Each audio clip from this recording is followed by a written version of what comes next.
Today's video dedication is for Whiskey Jack. Elas versus Karametra, God of Harvests. In all honesty, I'm just trying to work out how the hell Companion works here, so I don't know if you'll actually see this video or not. Already mulliganed, and yeah, we'll get rid of this Scoper Guild Mage there. Draw into another land, and yeah, we'll just go for the reassembling skeleton here, because I'm going to be going for Skull Clamp as much as possible.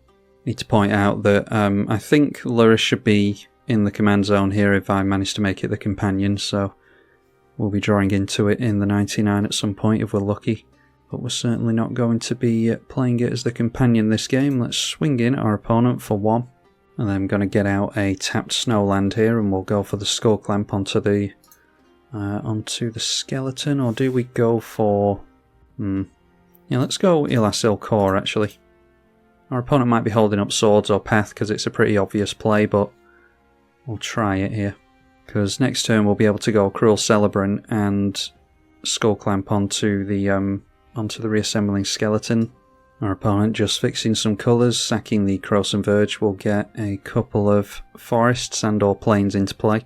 Alright, and yet another land, so drop the land, and I think, yeah, we'll just get down the Cruel Celebrant. Don't think it really matters if a creature you control dies. Alright, we are about to kill off our reassembling skeleton, so let's swing in first, and then we'll go for this Skull Clamp. Gain a life from Elas. Hitting our opponent down to 36, we will Skull Clamp onto the reassembling skeletons, draw 2. That will trigger Elas and the Cruel Celebrant, starting to get our aristocrats going and praying that our opponent doesn't have a board wipe. Okay, there we go, drawing 2 Lurrus in the 99. Got Dawn of Hope as well for more card draw. Seeing Karametra from our opponent, so I'm guessing that they're wanting to get creatures down as soon as possible as opposed to wiping the board there. So yeah, not struggling on getting into the lands here. We will play out the Blood Artist, and then we can reanimate the reassembling skeleton, and we'll clamp it yet again, swing in with both of our aristocrat creatures. So knocking them down to 31, it's slow going for us. Get the reassembling skeleton going. 2 mana brings that in tapped. Clamp onto there, kills it off, and draw 2 again. As well as triggering Elas, Blood Artist, and Cruel Celebrant. Drawing into Infernal Grasp, we've got Citywide Bust, one of our one-sided board wipes. Pass the turn at that. Aura Shards, hopefully they don't have a 2-mana creature here. Looks like they do though. Yep, Core Skyfisher, they're going to be able to consistently blow up artifacts and enchantments, as well as ramp every time they do that. Core Skyfisher is going to bounce itself. And they decide to get themselves into a Dryad Arbor. That is a forest, so fetched out with the Karametra. Holding up removal for the Core Skyfisher is going to be the way to go here, I think.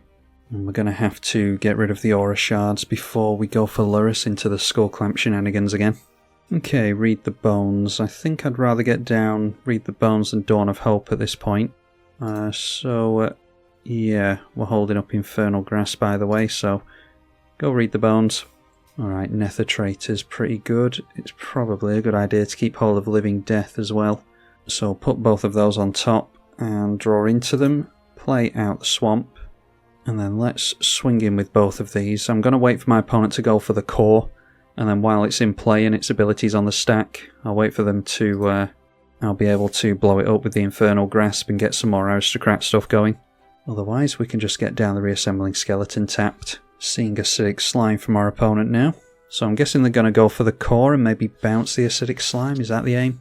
Blowing up our Emeria the Sky Ruin, which probably shouldn't actually be in the deck. I don't think we've got all that many planes in here. Alright, not playing their Core, so let's get down the reassembling skeleton tapped here. Promise of Power. Do we just make a demon here and start swinging in at them? I think that's alright.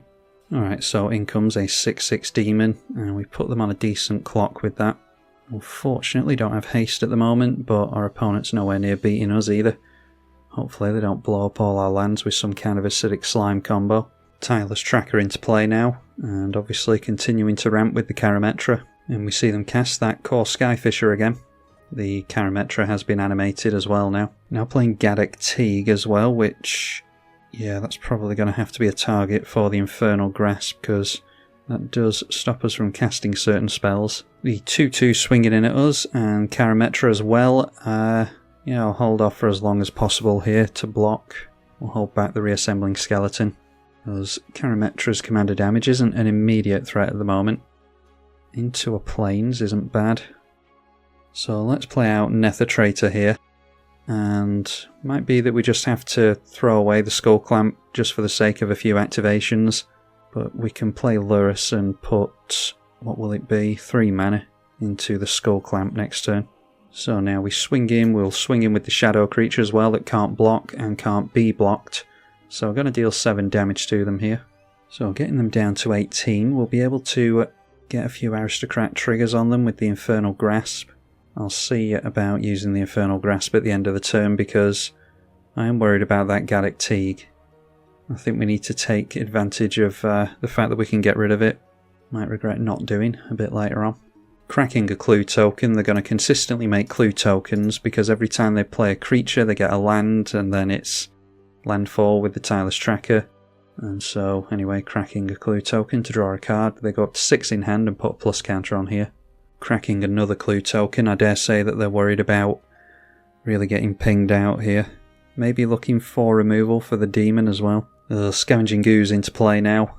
That is not good. I don't want them to go after the Skull Clamp. I think I'm best playing it cool here and hoping that they tap down a bunch more green mana because they don't know that we have the Lurrus. That's the benefit of having it in the 99 by accident. I'm now seeing the Core Skyfisher again, down to 4 cards in hand. They might keep the Core Skyfisher in play here so that they can chump block the demon. In which case, do we take a turn off and let them blow their Core Skyfisher up? Then we don't have to worry about them constantly playing that all the time. Okay, Core Skyfisher in play. I'm not actually sure. Well, they bounced there, to be honest. Oh, it's return a permanent you control to its owner's hand, so they probably just bounced a land there. Okay, so getting another 6 points of commander damage, a 6-5 swinging in at us as well. Just trying to work out here. We'll ping them for 3 if we kill something. Then if we do the Lurrus Skull Clamp thing next turn, which we won't necessarily be able to, that'll be 3 pings, so that's 3, 6, 9. Kill this, that'll be 12. Hit them with this will be more than 18. Or actually it'll be exactly 18, won't it? But that all relies on the fact that we get to keep our Skull Clamp in play, which we won't be able to because of Scavenging Ooze. So anyway, let's not block here for now. So I think I'm just going to swing in the demon at them and make them block with that Core Skyfisher. Maybe try our luck with the Scavenging Ooze. Let's blow that thing up. Might hit lucky and they don't get rid of the Skull Clamp. But the green mana for that is going to be held up for the rest of the game, so we might as well try and get rid of it here. Okay, so that is a green mana going on to the big Demon Maker. Not bothered about that. Alright, excellent, and managed to blow it up, so they do not get rid of the Skull Clamp. They didn't put any green mana into the Scavenging Ooze after that. Knock them down to 17. The Dryad Arbor is still untapped. And we see ourselves a Caves of Koilos. So I think we go straight into combat here. Swing in with Nether Traitor and the Demon again, because we want them to block with that Core Skyfisher and finally get rid of that thing. And we do encourage them to block with that, so they're going to lose 3 life here. And then another one from the Nether Traitor hitting them. Oh, actually, Elas Core only triggers on your stuff, doesn't it? So, yeah, they only lost 2 life there. So we'll throw out Lurrus, play ourselves a Skull Clamp, and that isn't going to survive through the next turn thanks to Aura Shards, but we'll be able to draw some cards here at least. So play the Caves of Koilos, going to kill off the Nether Traitor first of all. I mean, now that this Scavenging Ooze has gone down, we can just replay Skull Clamp from the bin every turn, can't we, even if they do blow it up. So triggering all of our Aristocrats. Skull Clamp draws us a couple, we get into the Stoneforge Mystic, not particularly bothered about that. So we'll clamp on the Reassembling Skeleton, and I want to put the Nether Traitor trigger on the stack first, because I want to draw, and if Skull Clamp is on the stack last, then we will draw first, because we might want to use the black mana for something else. Yeah, okay, so now we know that we can put the black mana into Nether Traitor and get that out of the bin. Saves us playing it next turn. Drew into Demonic Tutor there, by the way, and we do have some lands to make now. So our opponent might struggle with us here. Emeria Angel, that's going to be plenty of flying blockers for them. Also plenty of tokens that will die and are going to be triggering our aristocrats though, so not quite the protection they might hope it is. Oh, okay, they might have done that accidentally. Aura Shards was pointed at itself and they blew up their own Aura Shards there. I mean, ultimately it only really saves us 1 mana a turn, which might be relevant. But as long as we've got Lurrus in play, we can just replay Skull Clamp and Clamp every turn. But that also does free up the fact that Lurrus can now reanimate other things other than Skull Clamp, so yeah, pretty bad mistake from our opponent, but I feel hopeful that we're going to win this one anyway. Now seeing the Sun Titan, so they can grab back the Aura Shards anyway. Or they could grab back the Scavenging Ooze, which might be a better plan for them. Every time they play a creature, they'll continue to get landfall, which makes them a clue token and a bird token now.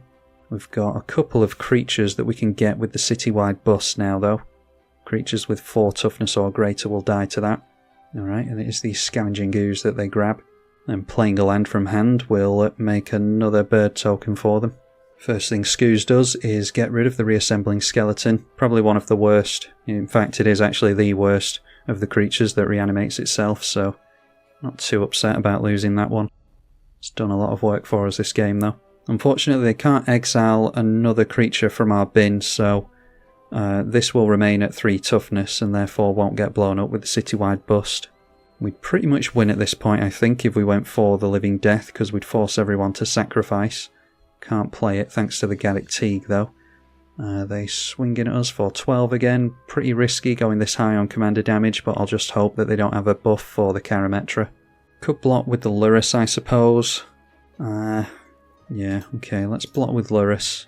I'm just worried about them buffing the Karametra and getting us on commander damage. That'd be a crap way to lose. Won't throw Lurrus away that easily if I didn't think we were about to win. So they're at 10 now. They're about to lose 3. Taking them down to 7, we go up to 31. Obviously took a hit from the Tireless Tracker there, which is a 6/5. And then exiling the Lurrus from us, excellent. So managing to bait them nicely there. That goes up to 4 toughness.